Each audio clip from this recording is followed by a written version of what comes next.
Hello again, Year 9. Here's your latest lesson in diseases. This is about the effects of alcohol and tobacco on health. You've got a starter on the first slide here, which is a do now. You've got name that word. There are 3 definitions. You have to name the word that matches the definition. So you probably want to write the definition in either your Teams notebook, which is where I'm hoping you're working, or in your green book. Then pause the video while you find the answer. Little clue, knowledge organiser may help. So pause that now.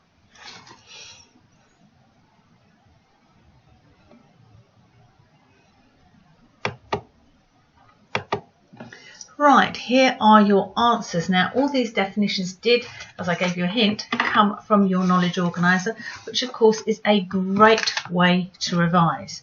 And if you've got your notification through from Go for Schools, you will know that you've got a test coming up next week, so obviously revision is the key. Right, here we go with the objectives for this week's learning. Right. The objectives are quite straightforward. There are 5 of them. It's basically knowing the effects of smoking and alcohol on different parts of your body, either the cardiovascular system, your lung system, unborn children, and also the liver and the brain.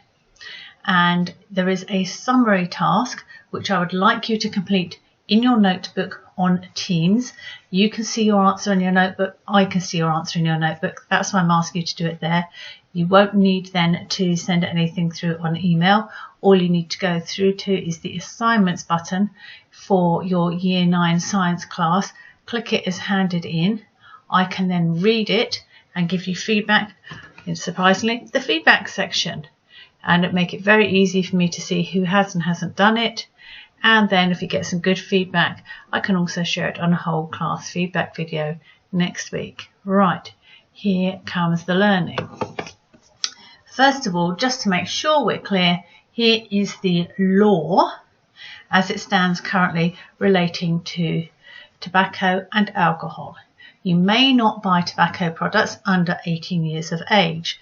It is also against the law for an older person to buy tobacco products for somebody under the age of 18. Tobacco products include cigarettes, rolling tobacco, papers to roll to make your own cigarettes, and anything else that is related to smoking.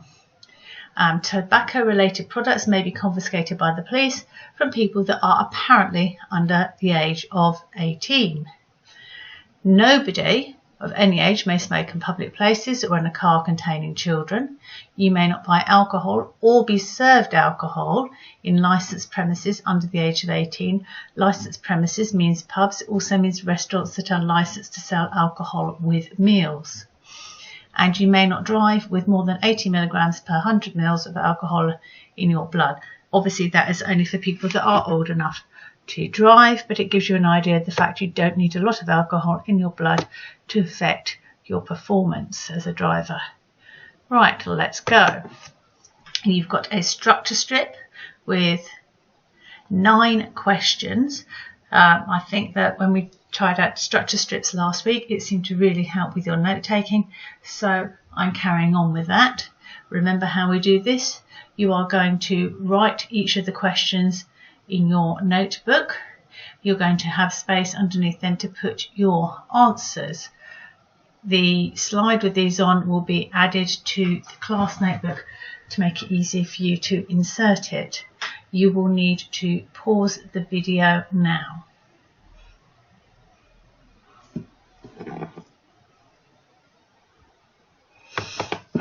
Okay, so here we go. More information about smoking and health. Cancer Research UK, very well-known charity, estimated that in 2007 there were 107,000 people that died from smoking-related diseases. So that's any disease which is as a result of smoking. The main chemical you will have heard of in tobacco products, that's whether it's cigarettes or rolling tobacco or anything allied to it, is nicotine.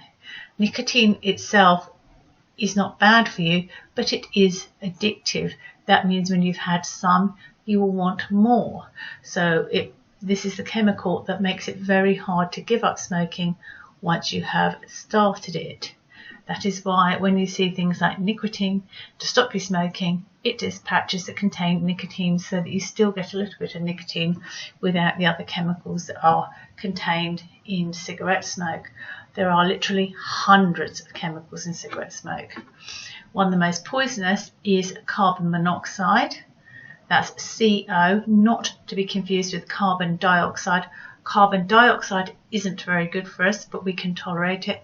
Carbon monoxide is more deadly. It's actually poisonous. And when you breathe it into your body, it will bind to the hemoglobin molecule in the red blood cells.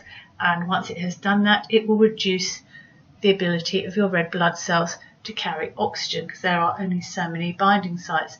And somebody that has recently smoked a cigarette or tobacco can have their oxygen carrying capacity reduced by 10%. Quite scary, hey? Now, if we look at smoking and pregnancy, we know that oxygen shortage is a problem for people. Ordinarily, it's more of a problem when you're a pregnant woman, because you actually have to take in more oxygen when you're pregnant, because you also have to provide oxygen to the fetus. The baby cannot breathe while it is in the womb. It gets its oxygen through diffusion across the placenta from the mother's blood to the baby's blood. Remember, they don't actually mix. A little bit of revision there from year 8. Always good to get that in. Now, a lack of oxygen during pregnancy can lead to premature birth. That means the baby being born too early before it's ready. Low birth weight, babies, fairly obvious. Stillbirth, where sadly a baby that's otherwise healthy is born dead. And there are around 3,500 stillbirths in the UK every year, and 20% of them, 1 in 5, so that's 700 of them, may be as a result of the mother smoking. And the graph on the side here shows you percentage of stillbirths, going up to 9% at the top. Non-smokers have an average of 3.6% stillbirths. You smoke between 1 and 9 cigarettes a day, it will increase to 5.8, almost double. Over 10 cigarettes a day, that goes to 8%, nearly 3 times. And if you put all smokers together, it's 7.1%. So quite scary. That's basically a doubling of your chance of a stillbirth. Not a good thing to do. And remember, because nicotine is so addictive, although a lot of people think they'll give up before they get pregnant, or if they get pregnant, they may not find it that easy. Now, here's some information about carcinogens and smoking. You have got a link at the top. This is to a video where a nurse has 2 sets of lungs from dead patients. They're not still within people. One set are a healthy set of lungs, the other set are lungs from a smoker. You can see both the difference in the appearance and the difference in the functionality. The link for that video will also be in your class notebook, so you don't have to go to it from this video. Now, in your trachea, you've got cilia, little hair-like structures, and when you breathe in cigarette smoke, they are anaesthetized. So they're not killed, but they will go to sleep. Yeah, like an anesthetic, which is what's given before an operation so that you go to sleep deeply during the operation. You don't see or hear or remember what's happening. And when these cilia in your trachea go to sleep, normally they will be constantly beating to take dirt and pathogens. Remember, pathogens is one of our topic words. It means organisms that cause disease. And normally the cilia would move those from the lungs up into the mouth or the nose, where either you'll spit them out or you will sneeze them out or cough them out. But if the cilia in the trachea are asleep, they will just sit there. And one of the side effects of this can be producing more mucus to try and cover them and get rid of them, and that will cause their rather lovely smoker's cough. Another one of the chemicals that's within cigarette smoke is tar. Now, you might have heard of tar when people are resurfacing roads. It's the black bitumen stuff that smells so strong. It's not very different but it's just far more dilute when you smoke, and it can build up in the lungs because it gets in, it accumulates, it can't come out very easily. The lungs will then change colour, they'll go from pink to grey, and this is because of the damage to the alveoli. Alveoli are the little sacs within your lungs that increase the surface area, and this can cause a disease called chronic obstructive pulmonary disease. You don't need to be able to spell all of that. Remembering COPD will be adequate, but COPD leads to a reduction in the surface area. Less surface area means you are less able to absorb oxygen, and that will leave you breathless because you'll be gasping, trying to get more oxygen into your lungs, and in extreme cases it can lead to death. Definitely not a good outcome. And even while you may not be dead, carcinogen is also a carcinogen, word we came across last week, which means a cancer-causing chemical. And the cancers it can cause are rather grim. You've got the obvious lung cancer, but you can also have cancer in your throat, your larynx, and your trachea. We know lots about cancer from last week, so I won't go on about that, but we know that it's definitely not desirable. Now, let's try and cheer ourselves up by looking at the heart. Smokers are more likely to develop cardiovascular problems. The cardio is heart, vascular is circulation system, veins, arteries, capillaries and so on. So the two are linked together. We know that the blood flows around the body because the heart pumps it. It goes to and from the heart, and you can't, if one doesn't work, the other won't work properly. And you've got a list here of the things that smoking can affect. Not very nice again. I think you're going to find these are some answers to structure strict questions, so remember you can pause when you need to.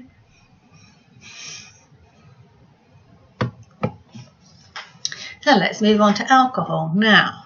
Another little bit of revision here. Alcohol is commonly used social drug. Social means it is used not in a workplace setting. Drug is a chemical that changes the way that your body reacts. Remember, we had that definition a few weeks ago. It is poisonous. Normally your liver will remove it. That's what the job of the liver is to remove poisons from the blood and put them into a special liquid soup that then gets expelled from the body, which is called urine. And the liver's job is to remove the alcohol before it causes permanent damage or death. And alcohol is addictive, just like nicotine in cigarettes. It makes you want more. This can lead to becoming alcohol dependent, which means you feel like you actually need a drink, and or worse still, to alcoholism, which is where alcohol will take over your life, and you'll see later on about some other side effects of it. Alcohol is absorbed in the gut. When you drink it, it passes into the bloodstream.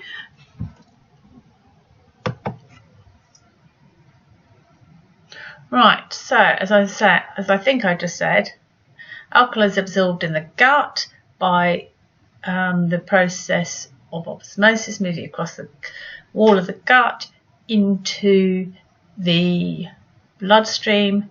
In the bloodstream, it is obviously able to circulate around the entire body. This means it can affect the nervous system, it can affect the brain, it can affect any organ that it goes to. It will slow your reactions down. It will reduce inhibitions. If you don't remember what inhibitions are, that is you thinking it's not a good idea to do something because you're a little bit shy or nervous. You can lose the judgment over that when you drink. A large amount of alcohol may lead to a loss of self-control. A very large dose can lead to unconsciousness, passing out, coma, or death. None of those are really ideal situations, I'm sure we'll agree. Lovely picture here now. You have got stages of liver damage on the left. So here we've got a nice, healthy pink liver. Yeah. Start drinking quite heavily, you will get something called fatty liver disease. Okay, that is reversible, so you can actually change that by changing your lifestyle. However, If you continue to drink lots, you will then develop a condition called cirrhosis. Spelling is down here. It's also over there, double R in the middle. It's one you just need to learn. You can't sound it out, I'm afraid. And when you move from non-alcoholic fatty liver disease to cirrhosis, that is an irreversible change. You are not able to change it back. Normally the liver is very adaptable. This is why you can have people that are alive and are liver organ donors, because you can give part of your liver to a family member, somebody with a similar tissue type, and the remainder that they need will grow from it within them, and you will grow back the bit you've lost. However, once you damage your liver through alcohol use, it stops functioning, it produces scar tissue, and it then becomes unable to regenerate. The other problem it has is that alcohol is a carcinogen and may cause liver cancer. Liver cancer is very hard to treat and really not something you want to have. Separately from this, the brain may become soft and pulpy if it has too much alcohol exposure, and then it will no longer function properly, and that may cause death. Also fairly serious, I think we will agree. Not surprisingly, alcohol when you're pregnant isn't a good idea. Alcohol will cross the placenta in the same way that it will move from the gut into the bloodstream. So it'll be moving from the mother's bloodstream into the baby's bloodstream. Remember, the two sets of blood don't mix at all. The baby has its own blood supply separate from the mother's. However, things such as food and oxygen and obviously alcohol are able to move across the placenta by the process of diffusion. This is the same as the chemicals that come from smoking that are in the mother's blood can move into the fetus's blood. Same with alcohol. Much the same set of problems that we saw before from smoking. Added in here is miscarriage, which is a baby being lost in the early stages of formation under 24 weeks. Also, you may have a baby that is born with a facial deformity. That means there's something wrong with this face, with how it looks or how it's formed. Problems with teeth, problems with hearing, problem with the kidneys, the liver, the heart, learning difficulties, developmental problems. That means the baby doesn't meet its milestones, doesn't do things at the same time as other children. And those combination of things are called fetal alcohol syndrome. I think you might find that's on your structure strip. And nobody can be sure what the safe level of alcohol is during pregnancy, and for this reason the advice is therefore not to drink at all. Now, this is not on the curriculum, but I usually get asked a lot of questions, so I thought I'd answer the questions before you answer them. Vaping or e-cigarettes, you have to be over 18 to buy them, just like tobacco products. There's nicotine in them, and exposure to nicotine can harm your brain development. And there have been over 800 cases of serious lung disease in the United States from vaping. These types of vapes are not legal in the UK. However, if someone were to be selling to underage individuals, whether or not the products they were selling would be legal is up for debate. And as they contain nicotine, they will be addictive substances, so probably better not to go there. And if I get asked, yes, I don't smoke and I don't use vape pens, and for me there is not enough long-term data to make it a risk worth taking. Right, your task for this week is to, when you've gone through this presentation, is to write a short paragraph to evaluate whether alcohol and tobacco would be legal if they were discovered today. So evaluate means show an answer using evidence for your answer. And that is actually, I've been kind enough to include that in the second line, include evidence about the effects on health in your answer. So we're not talking about the cost to the NHS of looking after people that have used these. We're not looking at the social effects, we're purely looking at the effects on health. I'd like you to complete the work in your team's notebook. When you've done that, go to the assignment button on your Year 9 science page and click hand it in. There is then an ability for me to give you feedback on Teams. This means you do not have to take photos and upload them, and I don't have to match that to lists elsewhere. It means all your work stays in one place. It makes it a bit easier for both of us. If you could do that, that would be great. Lots of other information as well on Go for Schools. Don't forget to read that too. Have a good week, everybody. Take care. Stay safe.